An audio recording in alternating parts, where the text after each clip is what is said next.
Ok.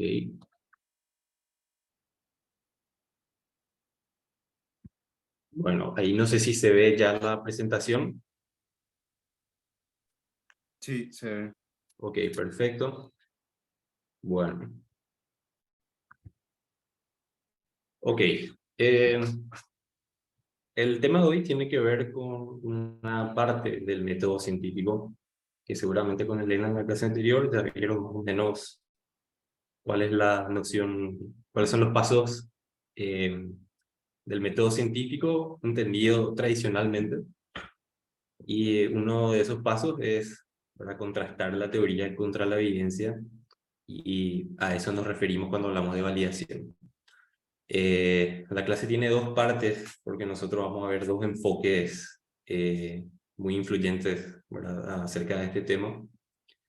Entonces, sin más preámbulos, vamos a ver algunos conceptos preliminares. Bueno, acá voy a hablar un poco del concepto de la lógica o el método de la ciencia, ¿verdad? La ciencia entendida como institución social es extremadamente exitosa en el sentido de que eh, produjo cosas, ¿verdad?, en nuestras computadoras, teles, celulares, etcétera. Gran parte de la tecnología que influencia nuestra vida diaria es producto de la ciencia. Se asume que este éxito no es aleatorio, sino que está condicionado por un método. No todos los filósofos están de acuerdo con esto, pero normalmente eso es lo estándar. Y entender en qué consiste este método, la lógica de la ciencia, y por qué funciona, es una de las principales metas de la mayoría de los filósofos de la ciencia. Eh, los filósofos de la ciencia entonces lo que hacen es proponer un modelo lógico filosófico de cómo funciona la ciencia. Y después lo que intentan hacer es mostrar que también se ajusta este modelo a la práctica científica real, usando ejemplos tomados de la historia de la ciencia. Eh, y obviamente aquella parte de la práctica científica real que la comunidad científica considera como buena ciencia, ¿verdad? Casos de éxito. Que los casos de éxito también pueden ser casos en los que el científico refuta una hipótesis. Lo que queda excluido acá más bien son malas prácticas, fraudes científicos, etcétera, etcétera. Y dentro del método científico generalmente se hace una distinción, ¿verdad? Se dice que hay dos etapas en el método científico, dos contextos. Se habla muchas veces de un contexto de descubrimiento y un contexto de justificación.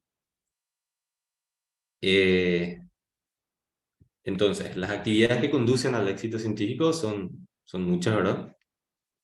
Pero probablemente las más importantes sean la formulación de hipótesis a partir de la observación, que es a esto que se le llama contexto de descubrimiento, y la validación de hipótesis mediante la experimentación. Es decir, estas hipótesis que vos generaste, que vos formulaste, después tenés que experimentar para validarlas, eh, saber si son verdaderas o falsas. Y este sería el contexto de justificación. Esta decisión fue hecha por un filósofo de la ciencia que se llamaba Hans Reichenbach, que él era parte del Círculo de Viena, que entiendo que hablaron un poquito de eso con la profe Elena la clase pasada.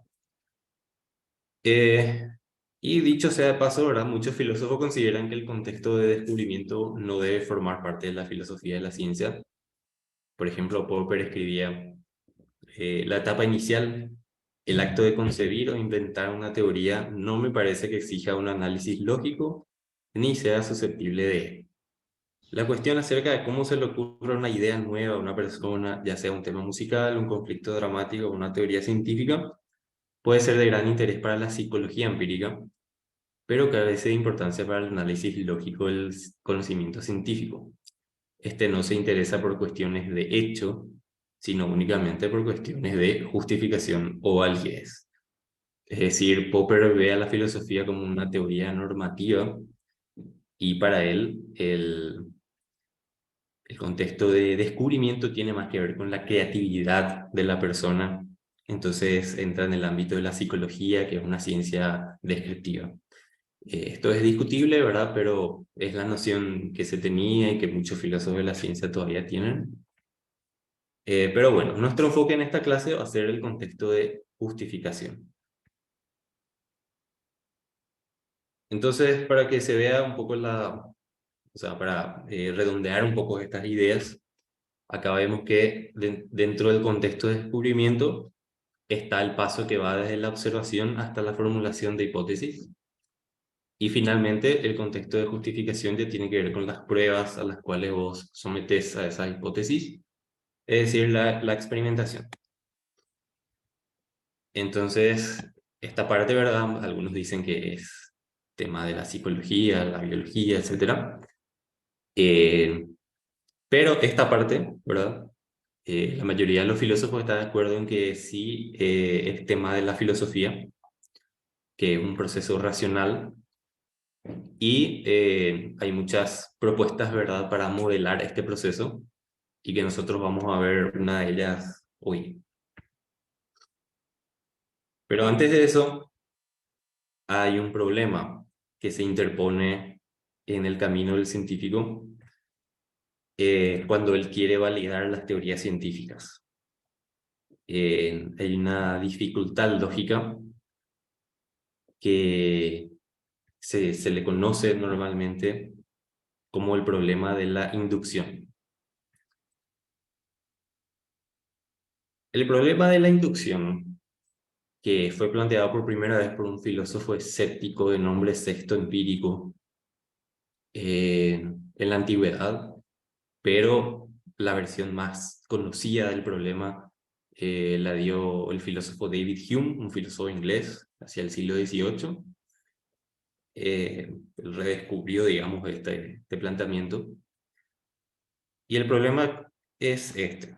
No importa cuántas veces se repita un suceso A, no podemos concluir racionalmente con la generalización de que siempre ocurre A. Pues siempre es lógicamente posible que aparezca evidencia que eh, contradiga esa hipótesis o esa generalización. Entonces, por ejemplo, supongamos que queremos validar la hipótesis de que todos los cuervos son negros. Observamos 2000 cuervos, todos son negros. Estamos autorizados a concluir con certeza que en verdad todos los cuervos son negros. Y esta palabra es muy importante. El hecho de que nosotros hayamos observado 2000 cuervos demuestra, prueba, da un apoyo con certeza de que todos los cuervos son negros. Y realmente no, ¿verdad? Porque siempre puede aparecer un cuervo negro en el futuro. Para poder conocer con certeza esa oración, quizá tendríamos que conocer la verdad de otra oración. Esos 2000 cuervos son todos los cuervos que existen en el universo. Entonces, si vos sabés que esos 2000 cuervos son todos los cuervos que existen en el universo y que quizá existieron, existen y existirán atemporalmente, ¿verdad? Entonces, ahí sí estás autorizado a concluir que todos los cuervos son negros porque ya observaste a los 2000 cuervos, todos eran negros y esos son todos los cuervos que existieron y existirán en el universo. Pero esta proposición, este enunciado, es también un enunciado general. Entonces también está sujeto al problema de la inducción. Eh, todos los enunciados generales, todas las generalizaciones están sujetas al problema de la inducción. Todas las oraciones que usan las palabras todos, básicamente. Todos los políticos son corruptos. Eh, digamos, no sé, ciertas leyes de la ciencia, ¿verdad? Son enunciados generales, ¿verdad? Todos están sujetos, digamos, al problema de la inducción de alguna u otra forma. Eh, y entonces ahí está el problema. La mayoría de las afirmaciones científicas son generales. Las hipótesis, las leyes, son afirmaciones sobre un conjunto de cosas, por lo que su validación está sujeta al problema de la inducción. En realidad, Karl Popper diría que ciertas afirmaciones particulares que nosotros hacemos sobre la realidad que observamos, también están sujetas al problema de la inducción, porque para Popper toda observación presupone teoría. Pero ese es un tema que vamos a estar viendo en la clase siguiente. Hay una analogía con un famoso problema de la ciencia de la computación, que es el problema de la parada de Alan Turing. El problema de la parada lo que dice es que dado un programa de computadora, llamémosle P, y un input I, ¿verdad? Es decir, nosotros le mandamos a ese programa un conjunto de datos y no es posible determinar si el programa va a parar o va a continuar ejecutándose para siempre. Entonces, consideremos, por ejemplo, un programa que recibe datos en principio infinitos e intenta probar o refutar una hipótesis H. Este programa sería el científico. Entonces, hay dos posibilidades. Uno, si la hipótesis es falsa, el programa eventualmente encuentra un contraejemplo de H dentro de este conjunto de datos y devuelve falso. Si la hipótesis realmente es verdadera, el programa continúa corriendo para siempre, nunca devuelve una respuesta. Porque el conjunto de datos es potencialmente infinito. Este programa parará alguna vez, y bueno, Alan Turing lo que hizo es dar una demostración matemática de que no hay forma de computar esto. El problema de la inducción puede deberse como una instancia del problema de la parada. Y acá nos encontramos, digamos, con los límites de la razón. Es algo con lo cual, como seres racionales, tenemos que convivir. Es una limitación inherente a la razón. Entonces, el problema central de esta clase realmente es, dada esta limitación inherente a la razón, ¿cómo podemos conocer la realidad? Porque vimos que la ciencia es exitosa, vamos a asumir, ¿verdad? Que la ciencia realmente logra sus objetivos, vamos a tener eso como un supuesto, pero al mismo tiempo tenemos esta limitación. Entonces, ¿cómo es posible que la ciencia sea exitosa a pesar de esta limitación? O dicho de otra forma, ¿cómo podemos conocer el mundo a pesar de la incertidumbre? Porque eso es lo que provoca el problema de la inducción, provoca una incertidumbre. Vos observaste 2000 cuervos y podrías concluir tentativamente que todos los cuervos son negros, pero siempre está la incertidumbre ahí, en el sentido de que vos no podés probar esa afirmación. Siempre puede aparecer el día de mañana un cuervo que no sea negro. Entonces, una posible respuesta a este problema, que es la que vamos a estudiar en la clase de hoy, es, si bien ninguna cantidad de observaciones puede llegar a verificar con certeza una afirmación universal o general fuera de las matemáticas, ¿será posible que éstas puedan otorgarle un grado de probabilidad o confirmación? Aceptar la hipótesis, ¿verdad? Con el grado de probabilidad más alto después del experimento.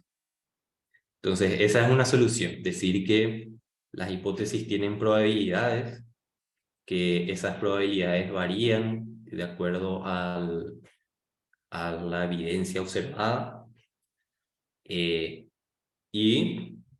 ver, digamos, elegir la hipótesis que tenga el grado de probabilidad más alto después del experimento. En realidad es un poquito más complejo que eso. En realidad lo que uno trata de hacer es decir, bueno, esta hipótesis tiene un grado de probabilidad tanto antes del experimento y después del experimento tiene un grado de probabilidad tanto. Y la diferencia entre esos grados de probabilidad antes del experimento y después del experimento, eso es lo que a veces se llama grado de confirmación. Y nosotros tenemos que aceptar la hipótesis mejor confirmada.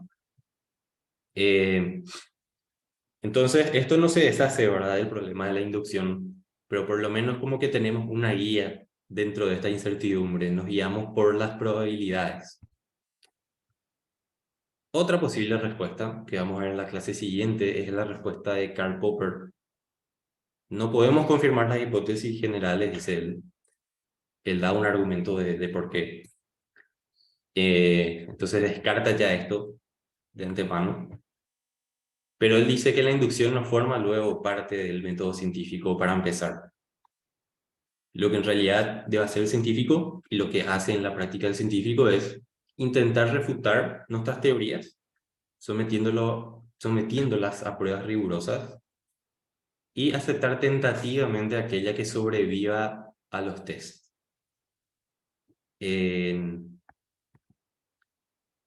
Pero bueno, entonces esas son las dos alternativas, ¿verdad? Hoy vamos a ver el enfoque probabilístico, pero antes de eso vamos a repasar algunos conceptos que vimos ya en la primera clase y creo que también en la segunda. Y son los tipos de razonamiento, ¿verdad?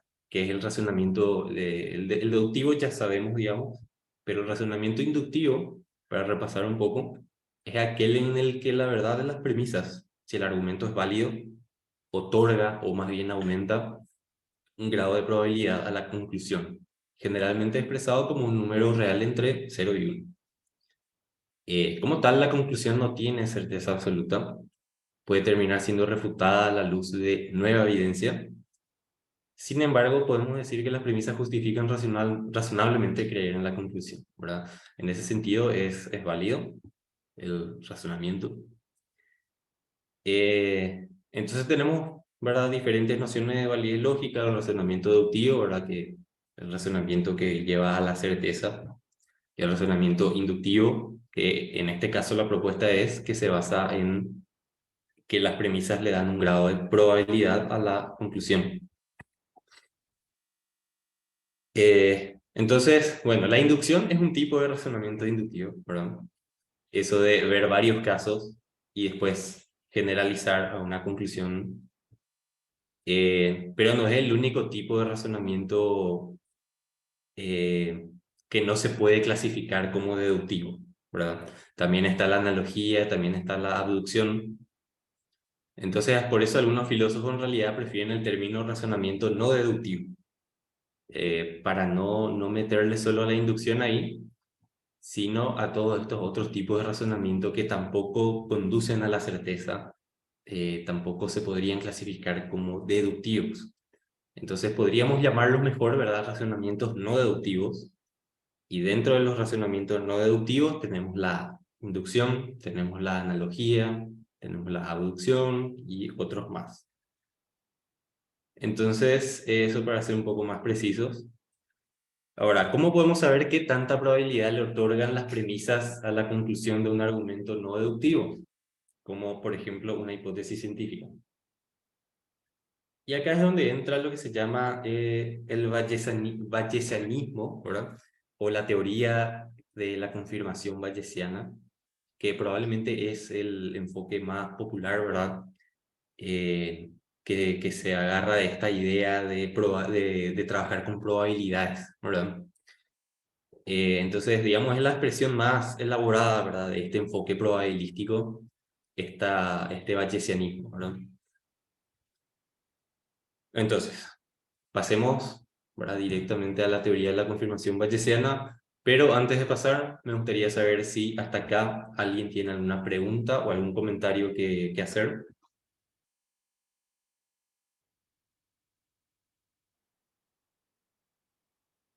Ok, si está todo claro, entonces continuemos un poco. Bueno, entonces el problema, ¿verdad?, que nosotros queremos resolver se puede formular de esta forma. ¿Qué actitud es racional adoptar hacia una hipótesis al observar cierto suceso? Entonces, el científico propone una hipótesis eh, a ver, puede ser, no sé, eh, estaba El tema, bueno, el tema de la ley de la inercia, ¿verdad? Galileo, etcétera. Por ejemplo, eso puede ser una hipótesis, ¿verdad? Y como una consecuencia de esa hipótesis, ¿verdad? Tenemos que, si esa hipótesis es verdadera, eh, dos cuerpos eh, de diferente peso caerían al piso al mismo tiempo, ignorando el tema de la fricción del aire y otras cosas. Entonces, tenemos el patrón, ¿verdad? Con el que suele trabajar el científico, de que se propone una hipótesis, se extraen consecuencias de esa hipótesis y después se hace un experimento, ¿verdad? Se hace una observación controlada y se ve si realmente las consecuencias de esa hipótesis se observan. Ahora, la pregunta es, ¿cuál es cómo debería cambiar el grado de probabilidad que vos le otorgás a la hipótesis de acuerdo a esa observación? ¿Será que hay un método mecánico que nos permita calcular esto? Y la parte de la filosofía de la ciencia, ¿verdad?, que estudia esta cuestión es la teoría de la confirmación. Porque a este proceso, ¿verdad?, de, digamos, eh, hacer una observación y observas un caso favorable a tu hipótesis, a ese fenómeno se le llama confirmación. Decimos que la hipótesis fue confirmada. No significa que fue probada, eso ya vimos que no puede hacer. No significa que fue demostrada tampoco. Nada de eso se puede por el problema de la inducción. Simplemente la confirmación se refiere a que la observación aumenta el grado de probabilidad de que la hipótesis sea verdadera. Nada más. Entonces vamos a ver intuitivamente, ¿verdad? A seguir ahondando un poco en qué significa confirmar una teoría. Bueno, algunas observaciones parecen dar apoyo a ciertas hipótesis y retirarlos a otras. En el primer caso decimos que la evidencia confirma la hipótesis y en el segundo que la desconfirma o que la refuta, ¿verdad? A veces no hay conexión alguna entre la hipótesis y el suceso observado y no se produce ni lo uno ni lo otro. Esto ocurre cuando se ve un suceso sobre el cual la hipótesis no hace ninguna afirmación. Tu hipótesis no dice que ese suceso se tiene que observar, pero tampoco dice que no se tiene que observar. Es, digamos, irrelevante. Además, el apoyo viene en grados. Algunas teorías están mejor confirmadas que otras. Siempre hemos de aceptar, aunque sea tentativamente, la teoría que está mejor confirmada por la evidencia.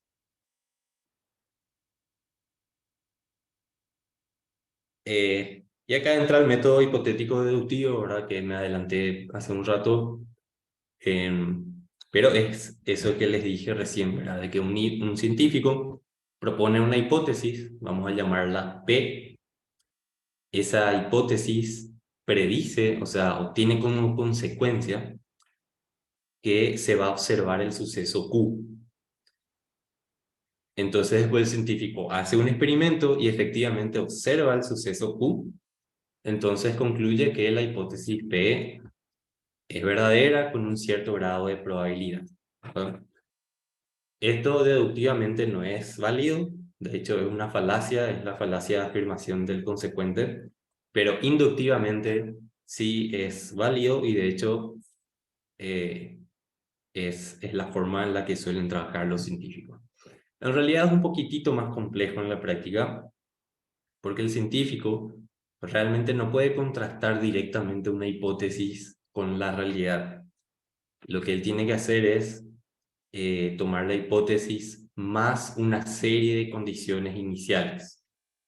Y a esto se le conoce como un modelo. Entonces, sería una afirmación, ¿verdad? P y C, condición inicial 1, y condición inicial 2, y condición inicial 3, y así todas las condiciones iniciales eh, del problema, ¿verdad? Uno nunca, por ejemplo, contrastaría la ley de la gravitación de Newton así como está nomás. Siempre uno pone condiciones iniciales, es decir, la masa del cuerpo 1, la masa del cuerpo 2, la distancia a la cual se encuentra, todas esas son las condiciones iniciales. Y hay otros supuestos también que hace el científico, ¿verdad? Como que sus instrumentos de medición están correctamente calibrados. Todas esas también son, en realidad no son condiciones iniciales, sino supuestos auxiliares. Eso también forma parte del modelo. Y todo eso es lo que realmente uno contrasta contra la realidad. Eh, bueno, entonces dijimos, sí, es deductivamente inválido, pero inductivamente válido, este método hipotético deductivo. Ahora, el desideratum, o sea, el objetivo de la teoría de la confirmación es encontrar un método objetivo que nos permita evaluar el grado de confirmación de las teorías científicas y aceptarlas o rechazarlas según esa información. Entonces, nosotros queremos ver un método mecánico, ¿verdad? Un método objetivo, un cálculo que nos permita calcular sin ninguna, eh, digamos, sin ningún sesgo personal ni nada, un cálculo realmente que nos permita calcular si tenemos tal hipótesis y observamos tal hecho, después de esa observación, cuál sería el grado de confirmación que le otorga esa observación a esta hipótesis, y en base a eso poder decidir, ¿verdad? Si la aceptamos o la rechazamos. Puede ser que haya muchas teorías en competencia, entonces vos tomarías la teoría que tiene mayor grado de confirmación. Entonces eso es lo que queremos buscar. Y acá viene la epistemología bayesiana, ¿verdad? Ya viene el tema de la teoría del bayesianismo o la teoría de confirmación bayesiana. Entonces, tiene tres, digamos, principios, tres pilares.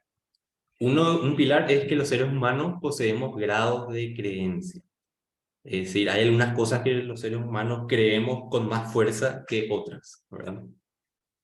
A lo mejor mi grado de creencia de que yo voy a ganar la lotería hoy es muy pequeño, pero mi grado de creencia de que tengo una PC enfrente mío es mucho más grande. Los grados de creencia obedecen o deben satisfacer los axiomas de la probabilidad matemática. Vamos a ver después cuáles son esos axiomas. Eh, pero lo que ellos dicen es que, digamos, tus grados de creencia para que vos seas alguien racional, ¿verdad? Para que vos puedas tomar decisiones racionales, deberían satisfacer esos axiomas de la probabilidad matemática. Eh, Nuestros grados de creencia deben cambiar de acuerdo al principio de condicionalización o regla de Bayes, que vamos a ver en unos momentos en qué consiste. Bueno, vamos a empezar por el primer tópico, ¿verdad? Que son los grados de creencia. Porque en principio pareciera algo que no se puede medir, ¿verdad? O sea, ¿cómo medís qué tan fuerte vos crees en algo? O sea, parece que no es un problema fácil, ¿verdad? Pero hay una solución muy ingeniosa para este problema. Para el bayesiano, las probabilidades representan el grado de creencia de un sujeto cognoscente, y a este tipo de probabilidad se lo conoce como probabilidad epistémica o subjetiva. Los grados de creencia son simplemente expectativas de que un suceso ocurrirá. Por ejemplo, si yo salgo a la calle con paraguas, esto significa que tengo una expectativa psicológica de que va a llover. Por más que yo no exprese abiertamente, yo tengo la creencia de que va a llover, tu comportamiento implícitamente muestra, ¿verdad?, que vos tenés una expectativa psicológica de que va a llover. O más precisamente, ¿verdad?, de que la oración va a llover hoy es verdadera. Vos tenés una expectativa de que esa oración es verdadera. Para el bayesiano, ¿verdad?, como dijimos, los grados de creencia deben obedecer las leyes de la probabilidad matemática, pero para que esto sea posible, deben poder ser cuantificables. Eh, para que vos puedas, digamos, meterle, ¿verdad?, los grados de creencia dentro de una teoría matemática, tienen que poder ser medibles de alguna forma. Entonces, acá sale este filósofo y economista Frank Ramsey, que era un prodigio, era un colega de Wittgenstein en Cambridge, y también de Bertrand Russell. Murió muy joven, pero hizo escribió muchas cosas interesantes antes de morir. Bueno, él ideó una forma ingeniosa de hacer esto. Lo que él propone es lo siguiente. Supongamos que usted tiene un grado de creencia de 0,69 en la evaluación A. Vamos a asumir eso. Esto significa, según Ramsey, que usted apostaría o debería apostar 69 guaraníes para recibir 100 guaraníes, en caso de que A sea verdadera, y viceversa, 31 guaraníes a que será falsa. Más generalmente, su grado de creencia en A es la cantidad que usted apostaría a favor de A para recibir 100 guaraníes. De modo que los grados de creencia son reducibles a un comportamiento observable de juegos de azar. En otras palabras, si vos querés medir el grado de creencia que tiene alguien en una oración, simplemente le pones a apostar y en base a cuánto apostaría esa persona a favor de que esa oración es verdadera, vos podés medir objetivamente, observando ese comportamiento de juegos de azar, cuál es el grado de creencia que tiene esa persona en ese enunciado. Obviamente, no es que todo el tiempo nosotros estamos haciendo estas mediciones, no es que te la pasas la vida midiendo cuánto apostarías en esta oración, etcétera, etcétera. El punto es que en principio esto se puede hacer. Y eso es lo importante, que en principio es algo medible. No importa la cantidad exacta que uno está apostando, ¿verdad? Sino la proporción que hay entre ellas, esto es importante. Entonces, en una escala diferente, ¿verdad? De una escala que vaya del 0 a 5.000 guaraníes, nosotros estamos usando anteriormente una escala que va de 0 a 100 guaraníes. Pero en una escala de 0 a 5.000 guaraníes, una apuesta de 3.450 guaraníes para recibir 5.000 guaraníes, en caso de que A sea verdadera, representa un grado de creencia equivalente al del ejemplo expuesto más arriba, porque la razón entre ambas cantidades es 0,69. Entonces realmente podríamos decir, en términos generales, independientemente de cualquier escala, que el grado de creencia que esta persona tiene en la verdad de la oración A es del 69%. Bueno, y como dije, probablemente usted no realiza una apuesta mental cada vez que adopta una creencia, pero lo importante es que en principio esto se puede hacer. Los grados de creencia son cuantificables, o por lo menos vamos a creer la Ramsey por ahora y vamos a decir que sí. Entonces, dijimos que hay tres pilares de la epistemología bayesiana. Ya vimos en qué consiste el primero, ¿verdad? Que los seres humanos tenemos grados de creencia y estos grados de creencia son cantidades cuantificables. Ahora vamos a ver esta parte, ¿verdad? Que dice que los grados de creencia obedecen o deben, ¿verdad? No siempre la gente es racional, pero deberían satisfacer los axiomas de la probabilidad matemática. Entonces, ¿cuáles son estos axiomas de la probabilidad matemática? Bueno, esta parte va a ser un poquito técnica, pero cualquier pregunta que tengan, me dicen nomás.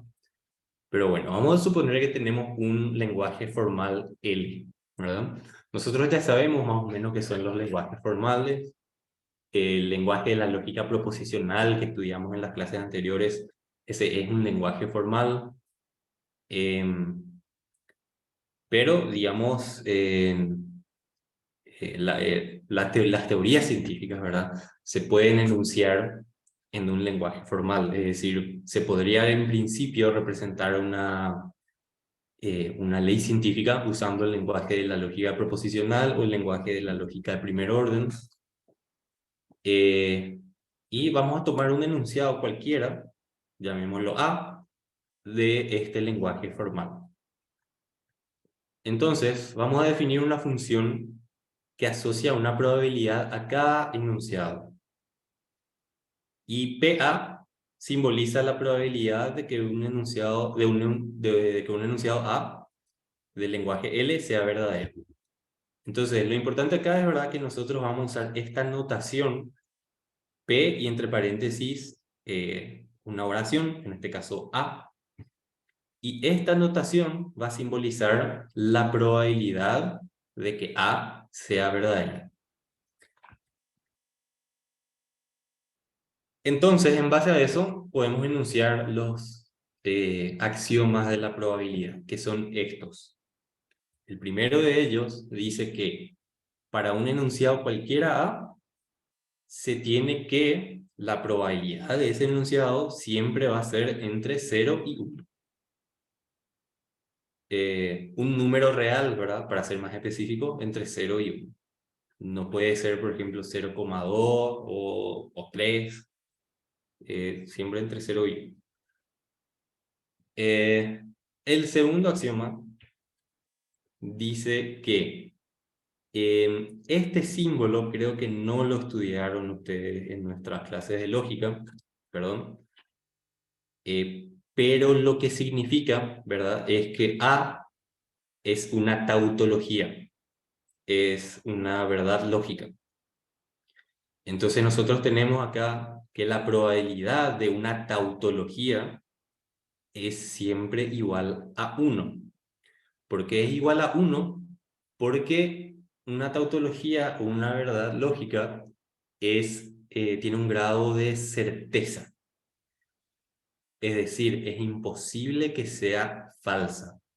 Entonces siempre va a tener el grado de probabilidad máximo, que es 1. Porque vimos acá que los grados de probabilidad siempre son un número entre 0 y 1.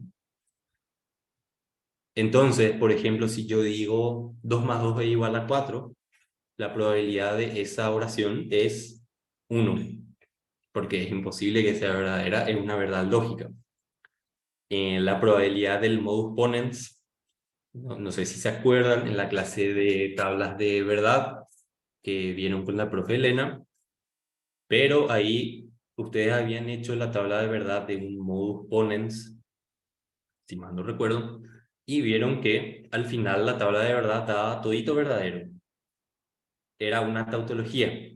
Entonces, también el modus ponens es una tautología, su probabilidad va a ser siempre igual a 1, es una ley lógica. Y así sucesivamente. Si yo digo el triángulo tiene 3 lados, eso también es una verdad lógica, es una tautología, y va a ser igual a 1 su probabilidad. Es algo que conocemos con certeza. Y la siguiente, ¿verdad?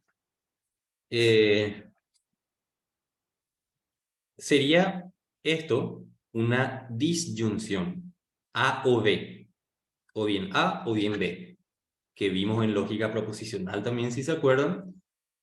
Y la probabilidad de una disyunción es igual a la probabilidad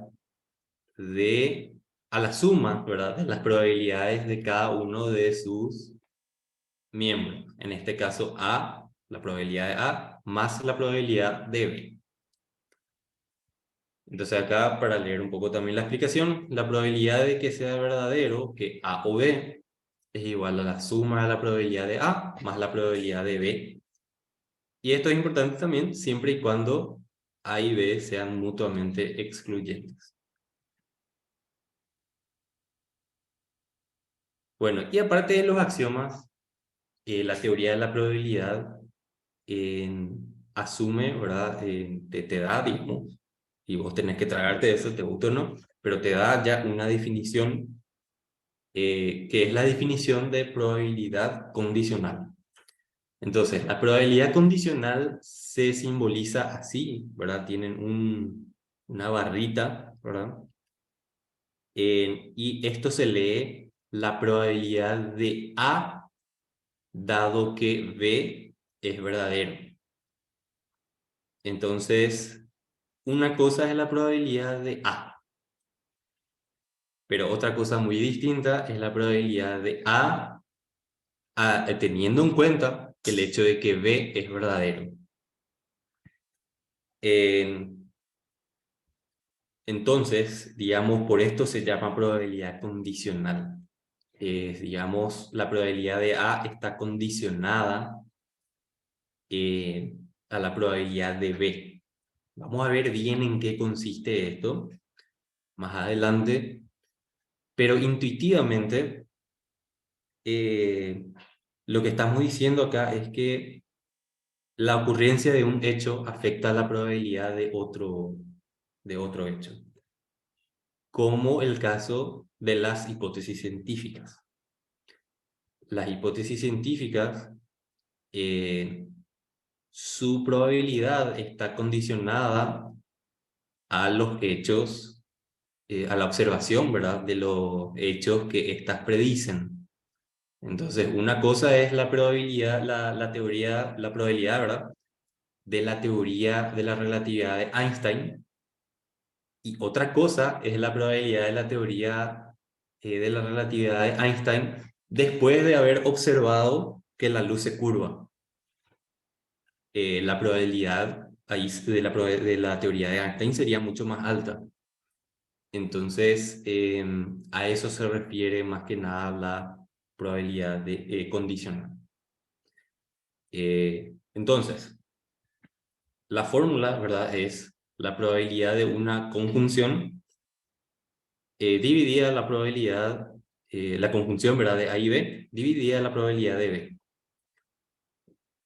Entonces, como les dije, esto se lee como la probabilidad condicional de A, dado que B es verdadero. Y de la definición de probabilidad condicional se sigue el famoso teorema de Bayes, ¿verdad? Que es la probabilidad de A dado B es igual a la probabilidad de B dado A multiplicado por la probabilidad de A dividido la probabilidad de B. Esto, así por haciendo unos despejes y derivaciones, se llega eventualmente a esta fórmula. Y esta fórmula es la que se conoce realmente como el teorema de Bayes. Bueno, vamos a tratar de hacer una explicación intuitiva, ¿verdad? Del teorema de Bayes. Aquí tenemos la fórmula. Entonces, si imaginemos que A es una teoría científica, imaginemos que B es la evidencia que nosotros observamos en el laboratorio después de hacer un experimento. Entonces, la probabilidad de B dado A será el grado de probabilidad que la evidencia otorga a la hipótesis. Perdón, en realidad acá deberías decir el grado de probabilidad que la hipótesis le otorga a la evidencia, porque es la probabilidad de B dado A. Voy a cambiar nomás este slide porque puede ser un poco confuso. Creo que en realidad esto es lo que quise decir. Ahí. Bueno, entonces, si A es una hipótesis científica y B es la evidencia, la probabilidad de A dado B será el grado de probabilidad que la evidencia B otorga a la hipótesis. O probabilidad a posteriori también se le llama. ¿Por qué se le llama a posteriori? A posteriori significa después del hecho. En este caso sería después del experimento. Sería la probabilidad de A después del experimento. Después de que vos observaste la evidencia B, la evidencia experimental.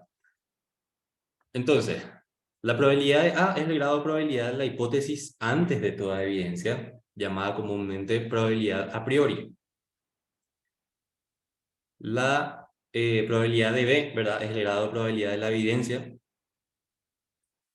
Y la probabilidad de B dado A multiplicado por la probabilidad de A, ¿verdad? Que es esta parte de la fórmula, ¿verdad? Que tenemos acá. A eso se le llama ese factor de Bayes. Bueno, el núcleo de toda la epistemología bayesiana yace en el siguiente principio. Siempre actualiza sus grados de creencia de acuerdo a la evidencia. Entonces, si el grado de creencia después de la evidencia se representa como este simbolito, una letra C de confirmación, A, entonces este sería el grado de confirmación de A. Podemos expresar el principio con la siguiente fórmula. Decimos entonces que el grado de creencia, ¿verdad? Pero no es confirmación, el grado de creencia después de la evidencia, que sería este símbolo, eh, es igual al grado de creencia en la evidencia, perdón, en la hipótesis después de la evidencia. Entonces, para cortar nomás la nomenclatura, ¿verdad? En vez de escribir toda esta fórmula larga, vamos a escribir simplemente C más, entre paréntesis, la hipótesis, ¿verdad? Entonces, este es el grado de creencia después de la evidencia. Y este sería este grado de creencia en la hipótesis A después de la evidencia, no sería otra cosa, ¿verdad?, que el teorema de Bayes. Es decir, para llegar a esto, para calcular esto, simplemente usamos el teorema de Bayes, ¿verdad? El grado de creencia en la evidencia dada la hipótesis, multiplicado por el grado de creencia de la hipótesis, dividido el grado de creencia en la evidencia. Que esto serían probabilidades a priori, ¿verdad? El grado de creencia de A y el grado de creencia en B, probabilidades a priori, antes de la evidencia, y estas serían probabilidades a posteriori, ¿verdad? La probabilidad de A después de observar la evidencia B, y esto sería el grado de probabilidad que le otorga la teoría a la evidencia B. O dicho de otra forma, el grado de probabilidad que tiene de que se observe la evidencia B si A es verdadero. Entonces, decimos que la evidencia B confirma la hipótesis si y solo si se cumple lo siguiente: que el grado de creencia a posteriori de la hipótesis A es mayor al grado de creencia de la hipótesis A antes del experimento. En otras palabras, si vos realizaste el experimento y después de realizar el experimento, el grado de creencia en la hipótesis es mayor al grado de creencia que tenías antes de realizar el experimento, entonces decimos que la evidencia confirma la hipótesis. Más precisamente, el grado de confirmación que le podemos llamar GK de A en base a la evidencia B se define como la diferencia entre la probabilidad a priori, antes del experimento, y la probabilidad a posteriori, después del experimento, de A. Entonces podríamos definir más precisamente el grado de confirmación de esta forma. Entonces ya tenemos una definición muy precisa de en qué consiste el grado de confirmación. Para el filósofo bayesiano, ¿verdad? Para el filósofo que cree en la teoría de la confirmación bayesiana, bueno, esta es la definición precisa de qué es lo que significa confirmar una teoría científica. En conclusión, ¿verdad? Tenemos una definición matemáticamente precisa de lo que significa confirmar una teoría científica. Ahora, ¿es la teoría de la confirmación bayesiana una representación adecuada de la lógica de la confirmación científica? Bueno, eso es lo que quiero ver en la siguiente sección, pero antes de pasar a esa sección me gustaría saber si alguien tiene alguna pregunta, porque esto puede ser un poquito confuso.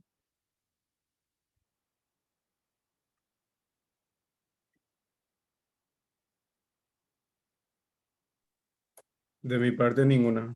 Eh, con respecto a la explicación, sí, digamos, algunas dudas sobre cuestiones epistémicas con respecto a la teoría bayesiana.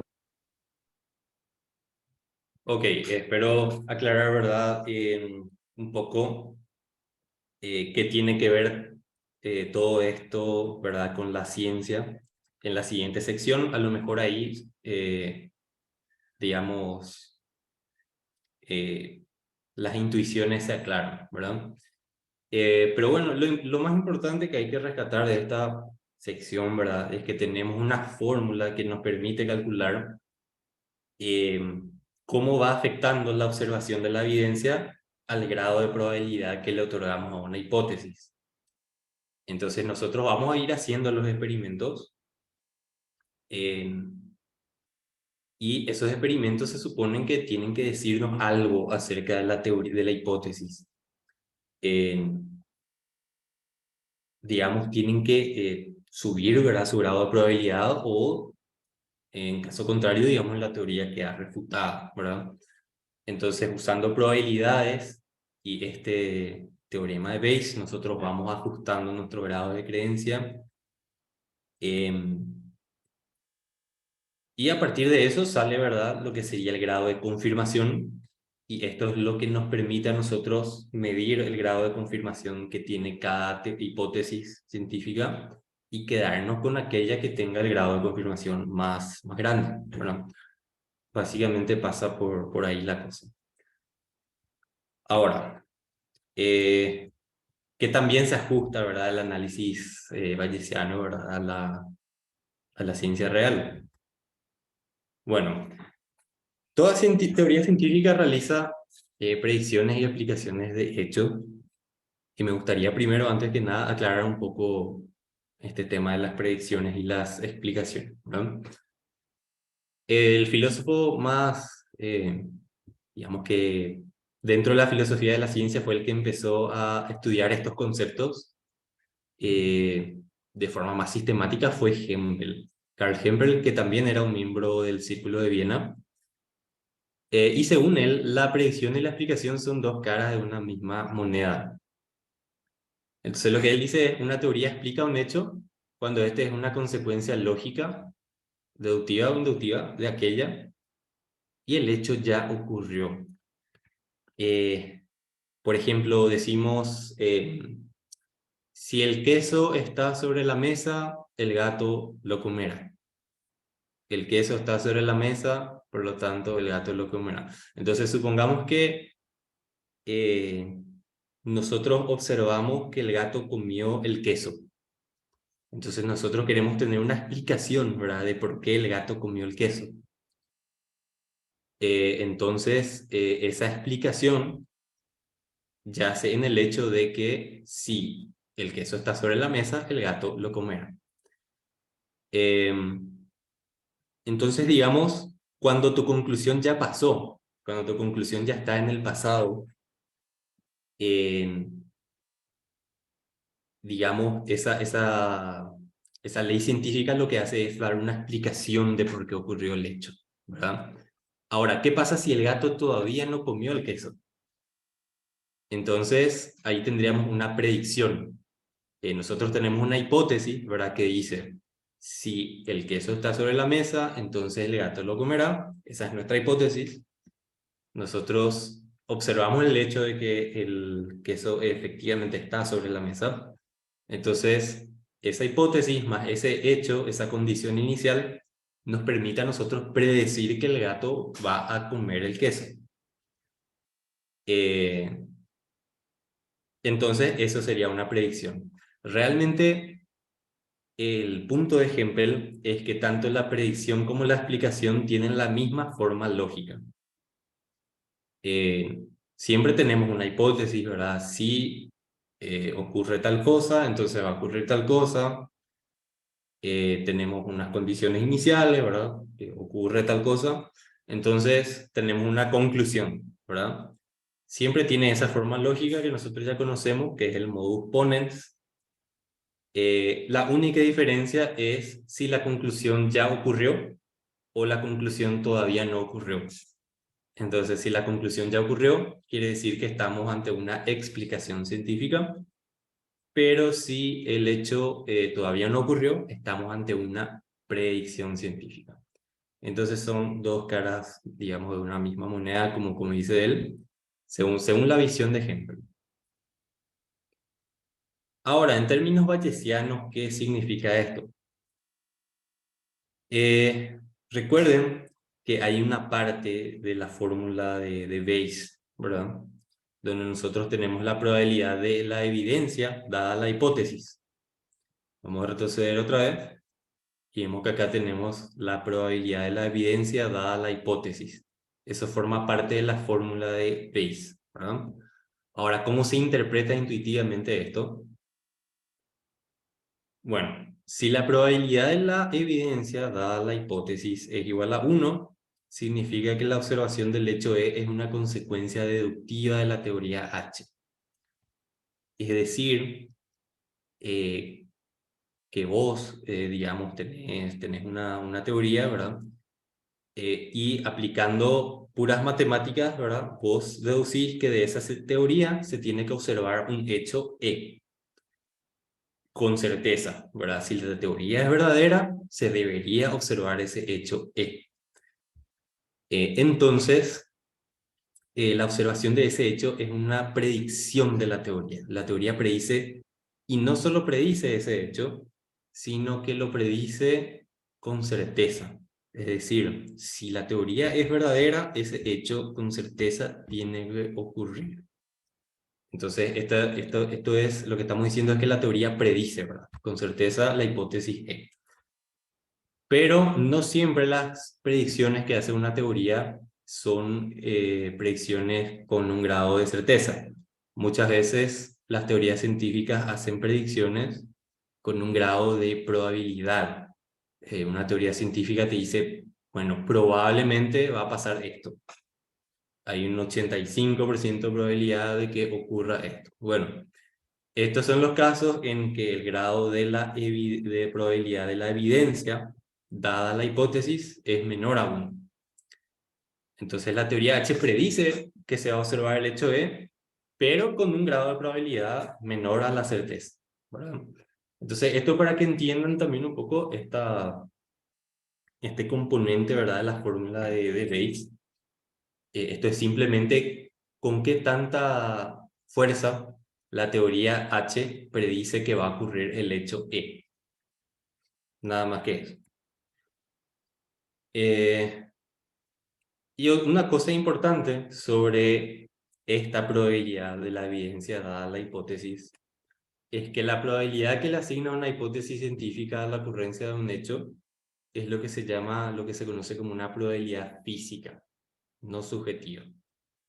Nosotros recuerden que hasta ahora estábamos hablando siempre de la probabilidad subjetiva, es decir, el grado de creencia que un sujeto tiene hacia una hipótesis.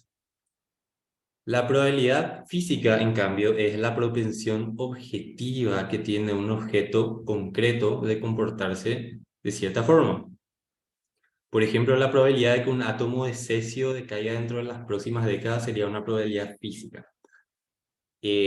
La ciencia física, la física nuclear, lo que está diciendo ahí es que objetivamente es un hecho del mundo real, independientemente de mis creencias, que un átomo de cesio tiene tanto por ciento de probabilidad de que decaiga dentro de las próximas décadas. Es un hecho objetivo. Entonces, cuando nosotros hablamos de la probabilidad de la evidencia dada la hipótesis, siempre estamos hablando de una probabilidad física.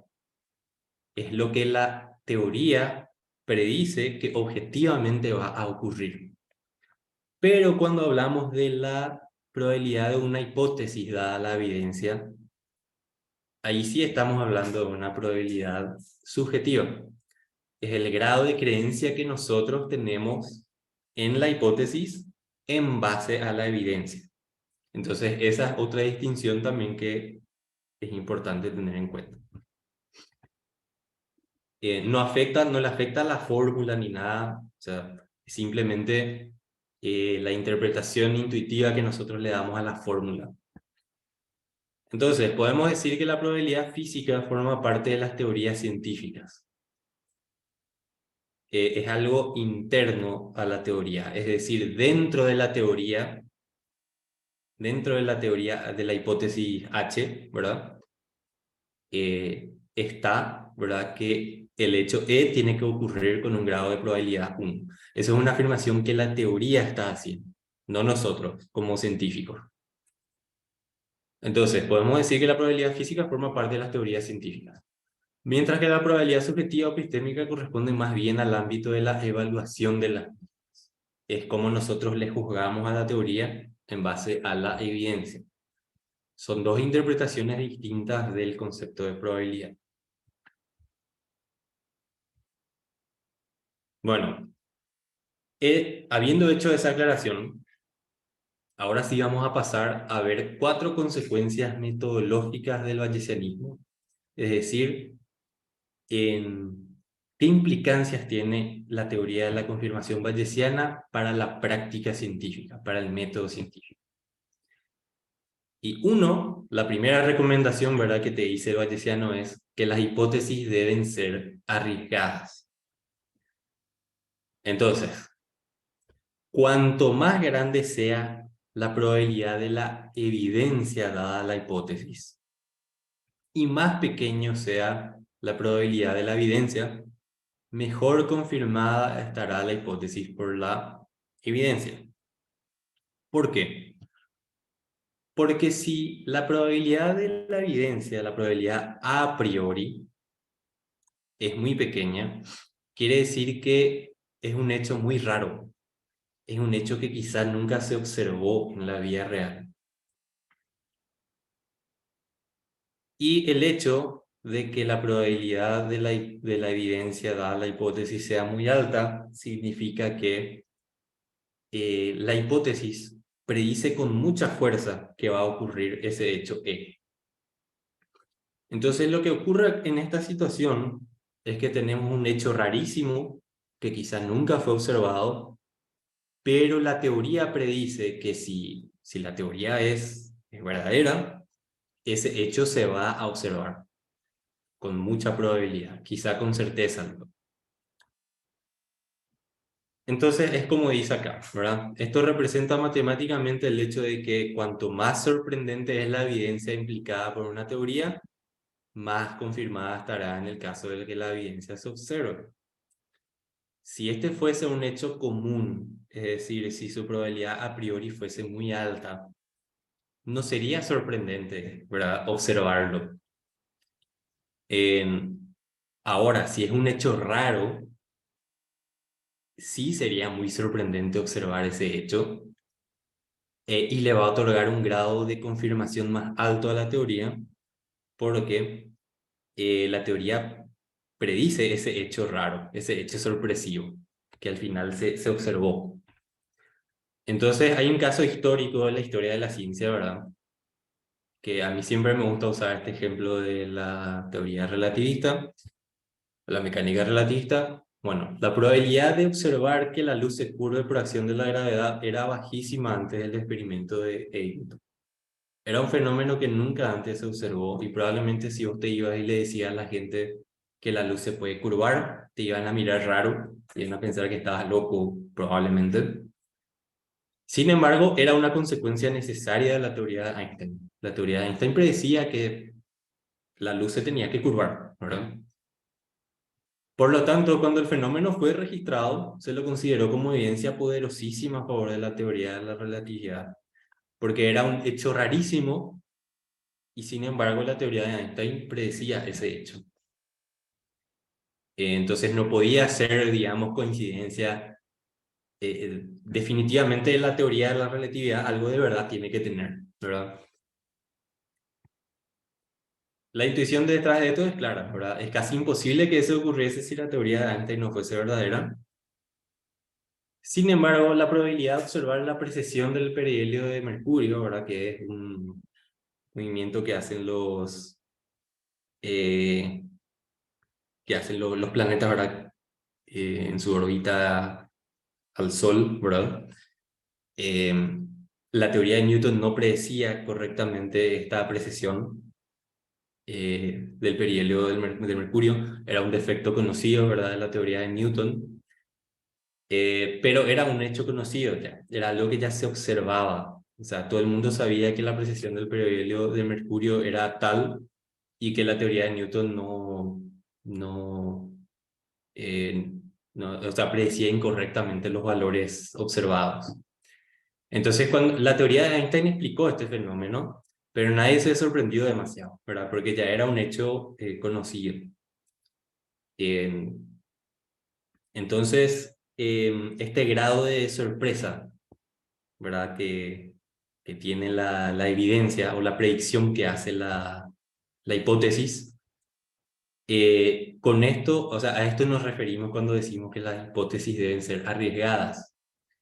que cuanto más raro sea el fenómeno que la teoría predice, más confirmación va a otorgarle la observación de ese fenómeno, si es que realmente se observa. ¿Por qué? Porque la intuición es que no puede ser coincidencia, ¿verdad? Si la teoría predijo eso y es un fenómeno rarísimo, entonces esa teoría tiene que ser verdadera. Entonces tenemos, ¿verdad?, esa intuición y vemos nosotros cómo el teorema de Bayes formaliza o matematiza esa intuición. Si nosotros nos vamos a la fórmula, está claro que cuanto más grande sea este valor y más pequeño sea este, mayor va a ser el resultado, ¿verdad? La probabilidad de la hipótesis, dada la evidencia. Está acá, ¿verdad? Entonces tenemos que hay una división luego acá, ¿verdad? Este es el grado de probabilidad de la evidencia antes del experimento, a priori, y este es el grado de probabilidad que la teoría predice, ¿verdad? Eh, que tiene que ocurrir, ¿verdad? Este hecho B. Y pueden hacer los cálculos, pueden hacer las pruebas, ¿verdad? De cuanto más pequeño es este valor y más grande es este valor, más grande va a ser este valor. Entonces, bueno, el teorema de Bayes formaliza, ¿verdad?, esa intuición, esa idea que los científicos, digamos, manejaban de forma un poco vaga, se vuelve precisa, ¿verdad?, en el teorema de Bayes. Entonces, esa intuición, el teorema de Bayes la acomoda muy bien. Otra intuición importante, ¿verdad?, que suelen tener los científicos, es que la evidencia pierde su fuerza con el tiempo. Entonces, para cada subsiguiente observación de la evidencia E, el aumento de grado de probabilidad que le otorga la evidencia a la hipótesis se va haciendo cada vez menor. ¿Por qué? Porque ya va perdiendo se va haciendo cada vez menos sorprendente, ¿verdad? La evidencia. Entonces se vuelve menos confirmatoria. Nunca deja de otorgarle un grado de confirmación a la hipótesis, la observación de esa evidencia, ¿verdad? Pero se hace cada vez más pequeño. Entonces, ¿por qué ocurre esto? Porque con cada instancia observada del fenómeno E, su probabilidad aumenta. Entonces, la ocurrencia del fenómeno se hace cada vez menos sorprendente y por ende menos confirmatorio. Este aumento, como le dije, puede ser infinitamente pequeño, pero nunca llega a ser. Si hoy un astrónomo observa una lente gravitacional o algo así, ve que la luz se curva, ¿verdad? Eso va a confirmar la teoría de la relatividad de Einstein, pero de una forma así con un grado muy pequeño, porque ya no es un fenómeno sorprendente, básicamente. Eh, bueno, otra consecuencia, ¿verdad?, es que una sola inconsistencia basta para refutar una teoría. Cuando una hipótesis es inconsistente con la evidencia, decimos que la probabilidad de la negación de la evidencia, es decir, de no observar esa evidencia, dada la hipótesis, es 1. Y como les dije, ¿verdad? No E, esto sería no E, ¿verdad? La negación de E. Esto es lo mismo que decir que la probabilidad de la evidencia dada la hipótesis es igual a 0. Entonces, la probabilidad de la hipótesis va a 0 y nunca más puede volver a subir. Entonces decimos que la hipótesis fue refutada. ¿Por qué decimos que nunca más puede volver a subir? Porque es 0. Y recuerden que el teorema de Bayes hace una multiplicación acá. Y la multiplicación con 0 siempre da 0. Entonces es imposible que el grado de confirmación de una hipótesis pueda volver a subir después de haber sido refutada. El problema nomás es que no es tan fácil determinar si una teoría fue refutada o no, pero eso vamos a ver en la siguiente clase.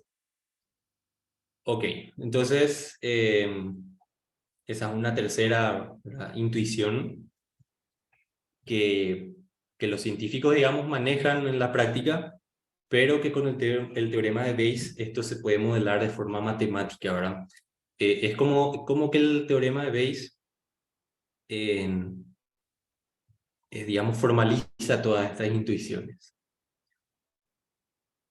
Entonces, otra consecuencia, ¿verdad? La última que vamos a ver ahora es, si dos hipótesis son lógicamente equivalentes, basta con testear solo una de ellas, ¿verdad? ¿Por qué? Porque si dos hipótesis son lógicamente equivalentes, todo lo que le confirma a uno, le confirma también a la otra. Entonces, en la ciencia hay teorías lógicamente equivalentes. Por ejemplo, la mecánica de Lagrange es lógicamente equivalente a la mecánica de Hamilton. Eh, entonces, digamos, todo lo que le confirma a uno le confirma también a la otra. Y yo creo que esto no es nada controvertido, ¿verdad? O sea, yo creo que esta afirmación es, cualquier persona va a aceptar. El tema es que el teorema de Bayes lo formaliza de una forma matemáticamente precisa, ¿verdad? Eh, entonces, esto es un punto a favor del bayesianismo, ¿verdad? Porque tenemos que todas estas consecuencias metodológicas de aceptar el teorema de Bayes parecen corresponderse con la forma en que los científicos aceptan y descartan teorías en la vida real. Es decir, el bayesianismo como que se corresponde con la práctica científica real.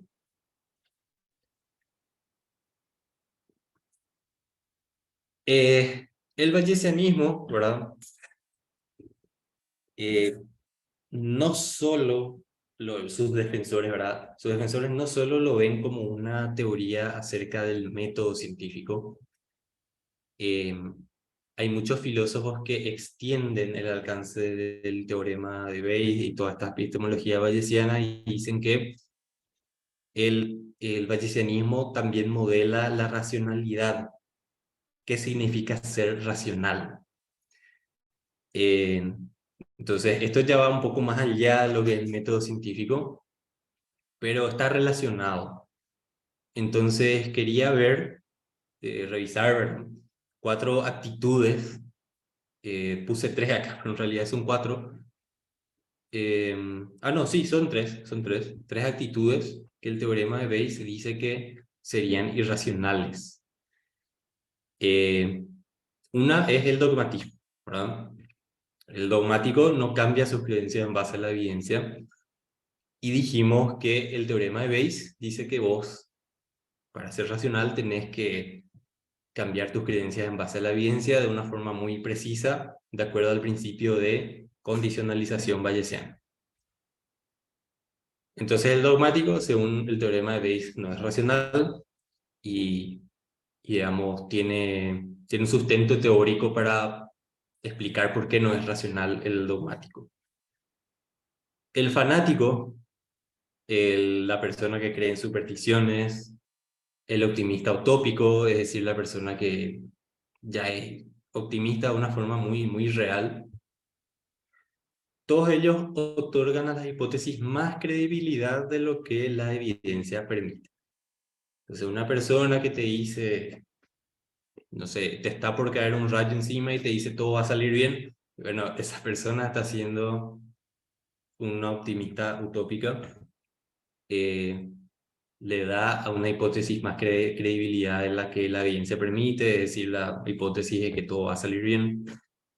El fanático lo mismo, que dice que todo lo que, no sé, su partido hace está bien. Eh, Él debería bajar el grado de probabilidad de esa hipótesis cada vez que su partido o alguien de su partido comete un hecho de corrupción, pero no lo hace, entonces es un fanático. Y así sucesivamente, ¿verdad? La persona que cree en supersticiones, las supersticiones de repente muchas veces, la mayoría de las veces no tienen ningún sustento, entonces le está otorgando a una hipótesis más credibilidad de lo que la evidencia le permite. Después tenemos la anticiencia y algunos negacionismos científicos y teorías de la conspiración. Y ellos les otorgan a las hipótesis menos credibilidad de lo que la evidencia autoriza. Entonces, por ejemplo, en la anticiencia hay mucha evidencia, ¿verdad?, de que de que el método científico funciona, básicamente, de que las instituciones científicas funcionan y cuando no funcionan, digamos, se autocorrigen. Eh, entonces, si vos sos una anticiencia, realmente estás, digamos, no estás considerando toda esa evidencia a favor de la ciencia, estás ignorando. Un negacionista científico puede ser lo mismo, que dice que, no sé, el cambio climático, tal cosa es una superstición, lo que sea. Eh, cuando hay mucha evidencia sólida, ¿verdad?, a favor de estas cosas, lo que está haciendo es otorgarle menos credibilidad a estas hipótesis de la que la evidencia autoriza. Y un teórico de la conspiración, lo mismo, ¿verdad? Hay evidencia de sobra, ¿verdad? Para que, eh, no sé qué puede ser una teoría de la conspiración. En realidad, el teórico de la conspiración quizá cae dentro de esta categoría, en el sentido de que él piensa a lo mejor que hay que los grandes hechos sociales, los grandes cambios sociales son producidos, por ejemplo, por un pequeño número de personas, los reptilianos, ¿verdad? Esa es una teoría de la conspiración, cuando no hay ninguna evidencia a favor de eso. Entonces quizás caiga dentro de esta categoría, más bien. Pero en síntesis son todas actitudes, digamos, irracionales y podríamos quizás buscar más ejemplos. Eh, pero la teoría de la confirmación bayesiana predice correctamente que estas actitudes son erróneas, ¿verdad? Si la teoría de la confirmación bayesiana aceptase, por ejemplo, el dogmatismo, no sería una buena teoría de la confirmación. Una buena teoría de la confirmación debería descartar todas estas actitudes irracionales. Y el bayesianismo lo hace, entonces es otro punto a favor.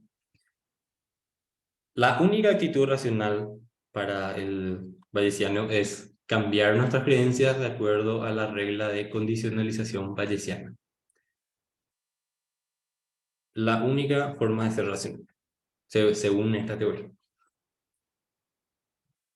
Bueno, ahora el bayesianismo tiene ciertos límites, tiene ciertas limitaciones, ciertas críticas que se le hacen. Y probablemente el problema más grande que tenga, en mi opinión, es el problema de la probabilidad a priori. Entonces nosotros dijimos, ¿verdad?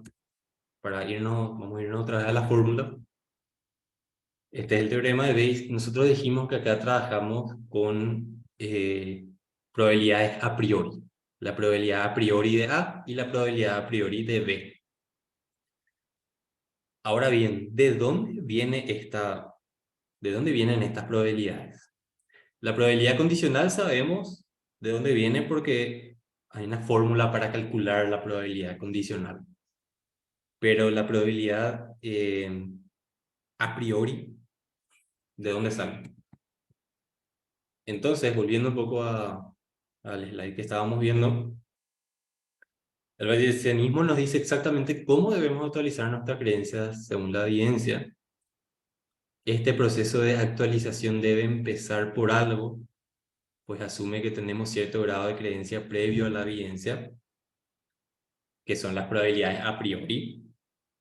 Este grado debe ser mayor que cero, ¿verdad? Pues las hipótesis con grado de probabilidad cero son inconfirmables. Entonces la pregunta es, ¿hay algún principio objetivo y a priori que constriña qué grados de creencia deberíamos tener en una hipótesis antes de la observación de cualquier evidencia? Dicho de otra forma, ¿de dónde salen las probabilidades a priori? ¿Podemos elegirlas según un principio racional? Porque es cierto, podríamos elegirlas de forma irracional, podríamos elegirlas aleatoriamente nomás, pero ahí, ¿qué pasa con la objetividad del método científico, verdad? Entonces, este es un potencial problema, pero hay algunas soluciones propuestas por varios pensadores. Entonces, una de ellas es el principio de indiferencia, se llama. Entonces, lo que dice es eh, que antes de la evidencia, todas las hipótesis tienen el mismo grado de probabilidad. Si el número total de hipótesis posibles, mutuamente excluyentes, es n, la probabilidad de cada una debe ser 1 dividido n. Bueno, este principio fue criticado ya en el siglo XIX porque conduce a una paradoja que fue descubierta por el matemático Joseph Bertrand, que no voy a detenerme aquí a explicar, ¿verdad?, en qué consiste la paradoja, pero sí, el principio de indiferencia lleva a una paradoja, es decir, a una contradicción. Cuando en lógica nosotros hablamos de paradoja, siempre nos referimos a una contradicción lógica, es decir, P y no P. Y aparte, para mí, en mi opinión personal, ¿verdad?, otro gran problema de este principio es que tenés que conocer cuál es el número total de hipótesis posibles mutuamente excluyentes. Y yo creo que para un ser humano es imposible conocer esto. Es más, es posible que el número de hipótesis posibles mutuamente excluyentes sea infinito. Entonces, para mí, personalmente, eso también es un problema, en el sentido que es inaplicable el principio de la indiferencia. Entonces, eso es descartado y también es un poquito random, un poco aleatorio. ¿Por qué darles el mismo grado de probabilidad a todas las hipótesis antes del experimento es más racional que simplemente asignarle probabilidades de forma aleatoria? O sea, ¿por qué es más racional hacer esto que simplemente ponerle la probabilidad que yo quiero nomás antes del experimento? Bueno, entonces eso es lo que considera el principio de indiferencia, ¿verdad? Russell, en 1949, saca un libro muy interesante que se llama El conocimiento humano, su alcance y sus límites. Un libro muy, muy bueno, les recomiendo la lectura. Muy fácil de seguir. Russell era un genial escritor y este es un libro prácticamente de divulgación filosófica. Pero bueno, en este libro, Russell propone que los seres humanos nacemos con una propensión a comportarnos de cierta forma. Nuestra especie, ¿verdad?, tiene ciertas propensiones a ciertos comportamientos. Y esas tendencias pueden traducirse en principios válidos a priori, que él identifica como 5 postulados. Esto, sin embargo, nos lleva a concluir que nos guiamos por hábitos inferenciales de naturaleza irracional e instintiva. De modo que la base de la metodología científica otra vez queda como algo irracional. Entonces, básicamente Russell dice, bueno, nosotros tenemos instintos.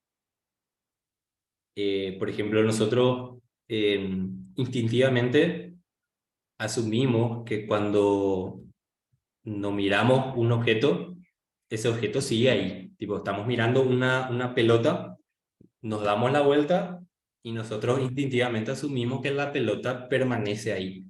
Este es el principio de permanencia. Y así tenemos varias propensiones instintivas que nosotros inconscientemente hacemos. Y Russell tradujo, ¿verdad?, esas propensiones en 5 postulados. Y él dice, de estos 5 postulados vienen las probabilidades a priori, ¿verdad? Entonces nosotros no consideraríamos una hipótesis que viole, por ejemplo, el postulado de la permanencia.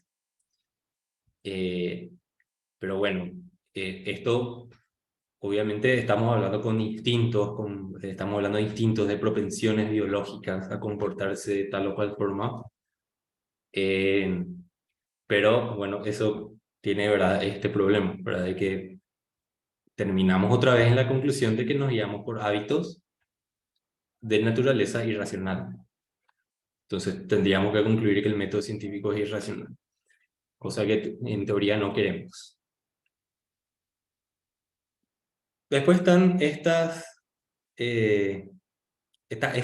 argumento, ¿verdad?, que son los teoremas de convergencia, ¿verdad? Yo creo que estos son los más prometedores. Y bueno, ¿en qué consiste, verdad? Hay resultados, ¿verdad?, que sugieren que aunque dos científicos comiencen con probabilidades a priori completamente diferentes, eventualmente van a converger a la verdad si aplican correctamente la regla de Bayes. Entonces, estos son los teoremas de convergencia. Son teoremas dentro de la teoría de la probabilidad que afirman que nosotros podríamos comenzar, ¿verdad? Con cualquier grado de probabilidad. Yo podría tener un grado de probabilidad de 0,4 en una teoría. Algunos de ustedes podrían tener un grado de probabilidad, otorgarle, ¿verdad? Un grado de probabilidad de 0,6, etcétera, etcétera. Pero si todos aplicamos el teorema de Bayes de forma correcta, eventualmente todos vamos a converger eh, a la verdad. Es decir, eventualmente todos vamos a estar de acuerdo con que tal hipótesis es la hipótesis verdadera. Y todos nuestros grados de creencia van a converger. Al final todos vamos a tener el mismo grado de creencia en esa hipótesis. Entonces es muy interesante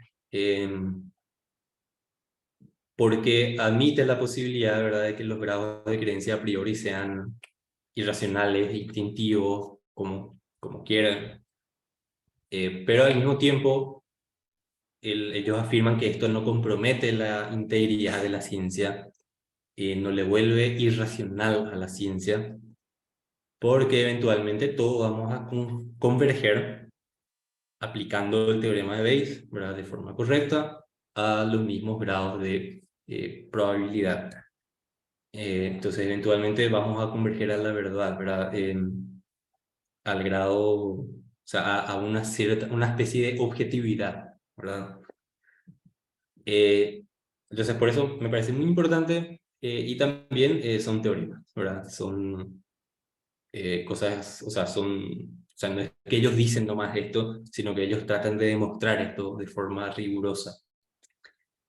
Así que es algo prometedor, ¿verdad? Pueden investigar un poco. Este autor, Hawthorne, habla un poco de esto en un paper que creo que no está en nuestro Classroom, pero pueden buscarlo o voy a intentar yo subirlo hoy, pero puede ser interesante si alguien quiere leer sobre eso. Bueno, de todas formas, este todavía es un problema abierto dentro de la epistemología bayesiana. No hay un acuerdo, ¿verdad?, sobre cómo resolver este problema. Pero sin embargo, digamos, para darles un overview, un resumen de cuáles son las propuestas, y ustedes después pueden investigar si les interesa este tema. Bueno, entonces hasta acá llega, digamos, la clase de hoy. Nos quedamos un poquitito cortos, pero no sé si tienen algunas preguntas sobre esto, si está todo más o menos claro.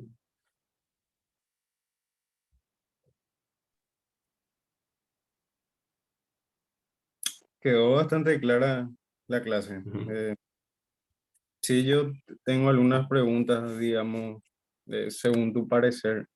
ujú, Principalmente la epistemología de este teorema bayesiano, por decir así. Eh, ujú, aclaro que yo, por ejemplo, aclaro que yo no tengo formación matemática ni lógica, y justamente por eso me anoté el curso, ¿verdad? Eh, pero mi consulta, por ejemplo, una de mis consultas es la siguiente, que ¿tiene algún sentido, por ejemplo, atribuir probabilidad a las proposiciones? ¿Cómo, digamos, evitar que eso derive en cuestiones arbitrarias? Porque es como que hay, digamos, mucho espacio para la cuestión subjetiva y eso, estuve fijándome, ¿verdad?, en estas cuestiones del teorema de convergencia, por ejemplo. Eso parece ser digamos, una medida para contrarrestar esta cuestión de la subjetividad, pero de igual manera estas justificaciones de fondo, ¿cómo congeniarlas, por ejemplo, con la idea de objetividad, teniendo en cuenta estas posibles arbitrariedades? ujú. Y bueno, ese es el gran desafío de la epistemología bayesiana, es el gran elefante en la habitación, ¿verdad? justamente que se le critica a veces porque parece muy subjetiva. De Ya, hecho, como habíamos dicho al principio, en la forma, ¿verdad?, en la que uno cuantifica, en la que uno le podría otorgar grados de creencia a una proposición, ¿no?, que propuso Ramsey, era observar el comportamiento de apuestas de una persona. ¿Cuánto apostaría esa persona a que tal proposición es verdadera? Pero obviamente eso es un poco, o sea, es subjetivo, ¿verdad? A lo mejor ya, yo apostaría tanta cantidad, vos apostarías otra cantidad. Y se hace un esfuerzo, ¿verdad?, para que no sea tampoco tan arbitrario, en el sentido de que el bayesiano dice que no pueden ser cualquier grado de probabilidad tampoco. ya, Tienen que obedecer los axiomas de la probabilidad. Es más, hay un tema que les podría interesar, que es el tema de los argumentos de, em, ¿cómo sería en español? Libros holandeses de succión financiera. Bueno, estos son argumentos, pueden buscar esto, a lo mejor este artículo de Wikipedia puede servirle como punto de entrada, pero lo que dicen estos argumentos es que si tus creencias, si tu grado de creencia no respeta los axiomas de la probabilidad, vos vas a incurrir en un comportamiento irracional. Es decir, tus apuestas van a ser tales que vos siempre vas a salir perdiendo. Entonces, se trata de darle un poco de límites, ¿verdad? De que no sea algo tan arbitrario tampoco. Pero sin embargo, sigue siendo un problema para el teorema de Bayes, ¿verdad? ¿De dónde salen las probabilidades a priori? ¿Acaso no es una cuestión subjetiva nomás eso? ¿Significa eso que la ciencia es subjetiva? Entonces es un problema que está ahí, ¿verdad? Y posiblemente la crítica más grande que se le hace al bayesianismo, ¿no? ya. Eh, Como les digo, si quieren explorar más el tema, les paso acá el link a ver un poco el chat, a dónde se metió.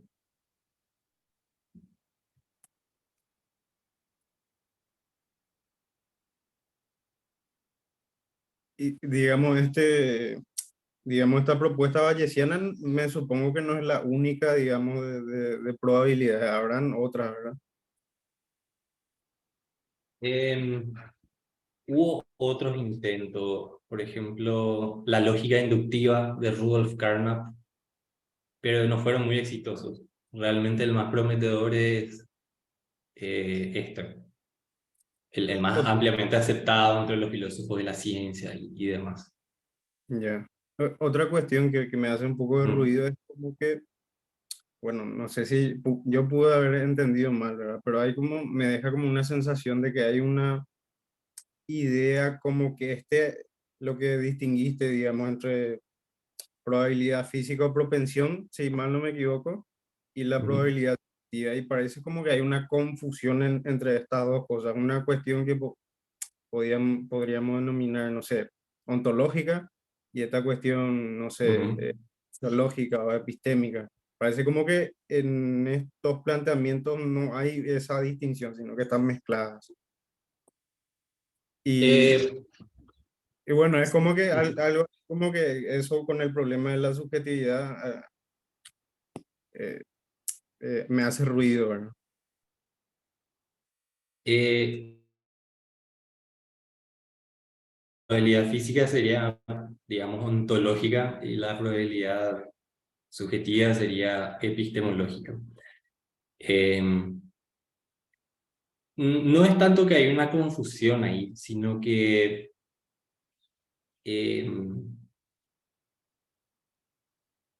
es simplemente, en realidad es para evitar confusión, ¿verdad? Vamos a volver un poco a la fórmula del teorema de Bayes, a ver si puedo responder ahora a tu duda.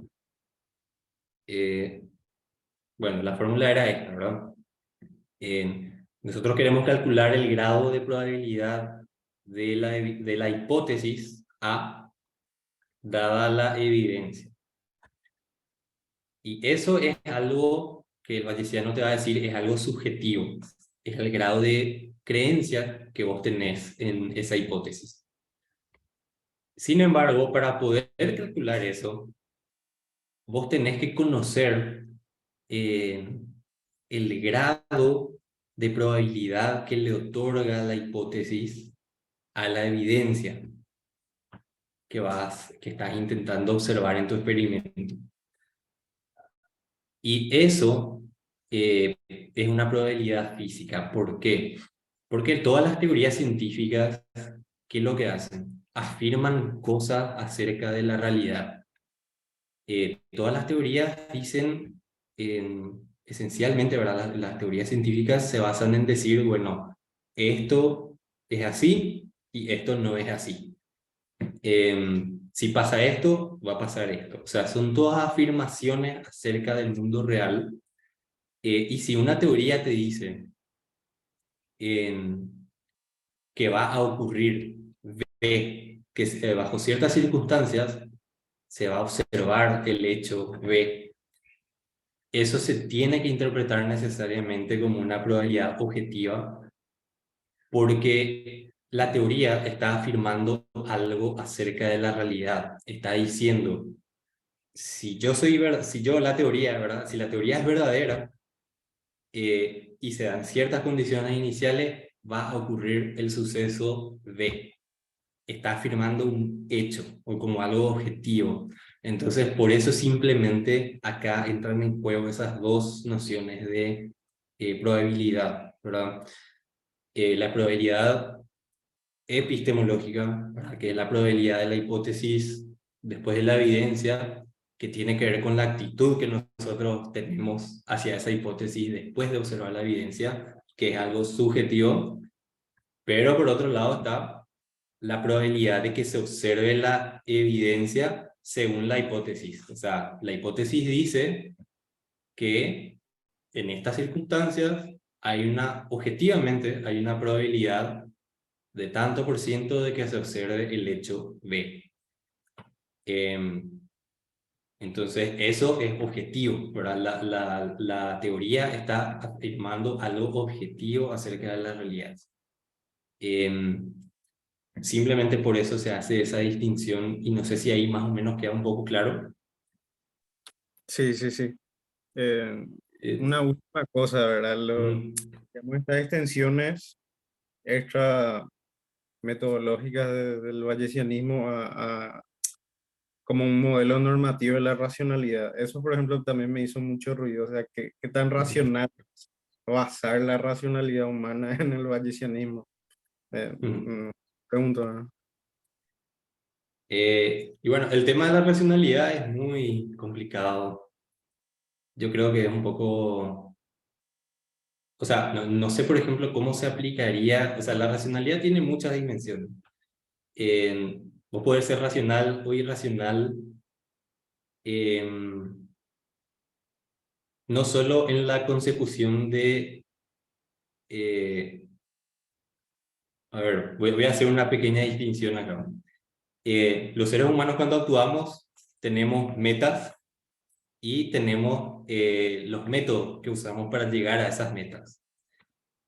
Eh, y hay algunos filósofos, ¿verdad? Por ejemplo, los filósofos de la escuela de Frankfurt, Horkheimer, Adorno, etcétera.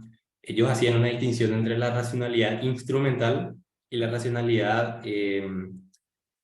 ¿cómo le llamaban? La verdad que no me acuerdo exactamente cómo le llamaban, pero es la racionalidad acerca de las metas, ¿verdad? Entonces, el ser humano, digamos que fue muy racional en, a la hora de eh, tirar la bomba atómica, construir, diseñar y tirar la bomba atómica, pero probablemente que ese era el medio, ¿verdad? El medio para llegar a una meta, pero probablemente esa meta no era racional, no era tan racional. Entonces, uno puede ser racional acerca de los medios y puede ser racional acerca de las metas también. Vos podés ser una persona que tenga, o sea, que siempre sepa calcular los medios para conseguir algo, pero todas tus metas sean muy racionales. Por ejemplo, acumular riqueza nomás. Tipo, esa es tu única meta y nada más es importante o qué sé yo. Eh, y yo creo que el teorema de Bayes quizá cubre la parte instrumental de la racionalidad humana, pero no llega a cubrir esa parte de cómo seleccionar las metas. Qué es lo que es bueno para mí, o sea, cuáles son las metas a donde yo quiero llegar. Entonces no me parece realmente que pueda hacer una explicación así muy satisfactoria de la racionalidad humana. Es interesante la idea, es interesante explorar, pero yo no estoy personalmente tan de acuerdo con eso. Eh, pero bueno, como muchas cosas en filosofía, es un tema de debate filosófico y, y ahí sigue la discusión. Súper, muchas gracias. Perfecto. No sé si alguien más tiene alguna duda, alguna aclaración que se pueda hacer por acá.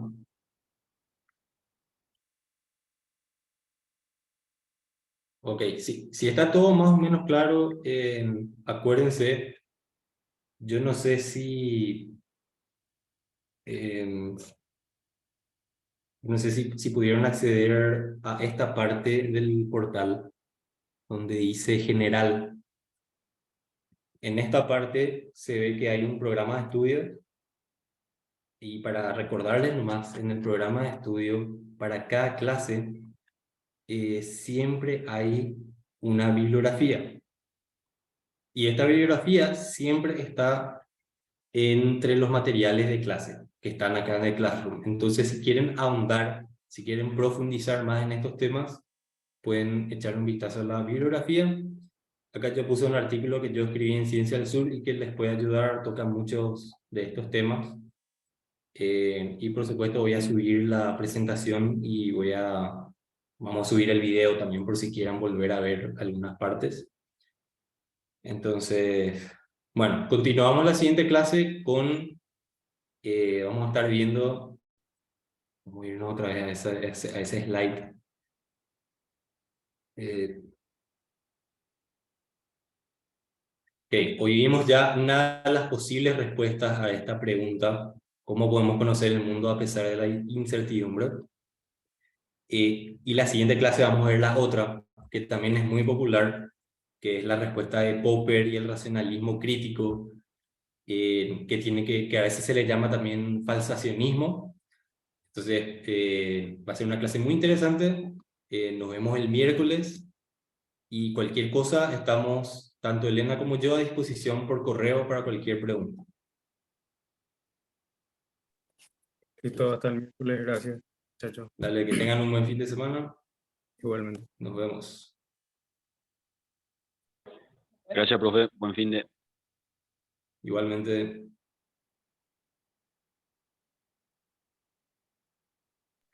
Buen fin de semana para todos.